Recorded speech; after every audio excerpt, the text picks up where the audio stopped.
folks that if you can't change the policy, you change the people who make the policy. This is our opportunity to clean house. Not a makeover, but a takeover. And so if we're willing to show up 6 o'clock in the morning, when their names start popping up on these ballots, what we need to do first and foremost, we need to start finding people amongst us to run for these offices. To make them see face to face who they're running against and what they're running up against. And I think we have a chance to kind of like clean house with everything and everybody. They have aspirations. I tell people all the time, I am not term limited. I'm gonna be here when it's smoke. I'm not term limited. That's how we got to see this. This is kind of like this first step in this 1,000-mile journey. We lost the battle. That's all that was. But we're gonna win the war. We're gonna win the war because we're in it for the right reason.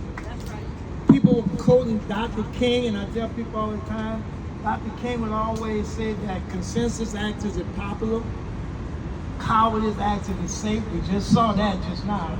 But your conscience acts as right. And there's no wrong way to do the right thing. What we're doing is right. 1,000 years from now, people will talk about this resistance, because that's what this is. And so the only way you push back at oppression is you got to show up. 90% of all this is just us showing up. Trust me, those people are shaking in their boots because every other person got up there told them something they didn't want to hear. And that thing was, we're going to remember you when you come election. Because they see maybe 50 or 100 people out here, but each one of us come from 2 people. And then we talk about our siblings and our friends and our allies. We will mobilize to get rid of every last one of them and stop their upward mobility for anything. Elena want to be mayor, that's a wishful thought. That's all it is, she wishful thinking. We gonna stop that from happening. And I'm saying we gonna stop it from happening. That ain't gonna happen. Everybody up there has aspirations. We gonna kind of like pull the curtain down on that. And if folks know anything about the work we do, when we commit to go after somebody, we go after them. And I tell people it's easy to get somebody elected, but when you take down the line, the whole jungle quakes in fear. So all we're gonna do is just start picking them off, and not just these people in the council. They're complicit, but there's other office holders within this city that's kind of like consented with that. When I first saw the letter, I saw your man Rafiq's name on the letter, I signed the letter. And then Emily called me and said, you signed that letter? I said, yeah. I thought Hocking them kind of meant breakthrough. And it was like, no, man, that wasn't. So I said, no, tell him to take my name off that letter. And they took my name off the letter. But Joe Caruso, he wanted to get kind of tested with Emily and tell her, well, Norris wrong, he can make that decision himself. Well, I was going to tell him inside, Norris is here to make that decision himself. I tell you about yourself. He wants to be a judge, not on our watch. Not on our watch. We have to make him remember August the 8th of 2024, the day that they kind of like sold their soul to the devil.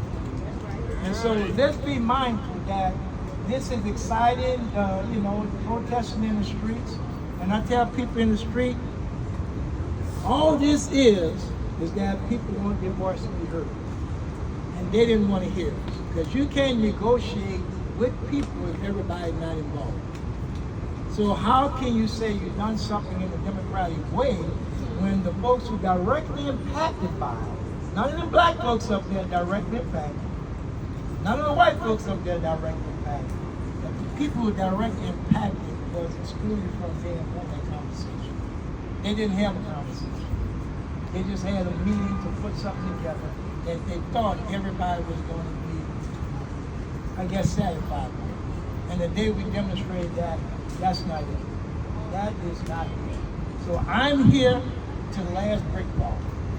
Y'all know our faith teaches us to see it wrong, correct it with your hand. If not your hand, your tongue. That's what we done today. We spoke out against it. But recognize in our heart that something's wrong. And we know this is not right. So I'm here. I'm here, long as Allah bless me with life. I'm here to the last brick wall to make sure that we change the policies that this city holds, even in spite of seeing what their predecessors done around apartheid, how they stood up. And not that long ago, just with the Russian invasion of Ukraine, they were kind of like everywhere you look. I saw a blue and yellow flag. I'm like, okay, that's cool. And all of a sudden now, they can't stand for what's right. So let's kind of like, don't let this deter us. This is just a bump in the road. This is really the thing that gives you the energy to keep fighting. Because my personal motto is, I'm willing to fight one day longer than you. And all of us probably run into a bully where you fight, and that one day that bully don't want to fight, that's the day I want to fight even harder.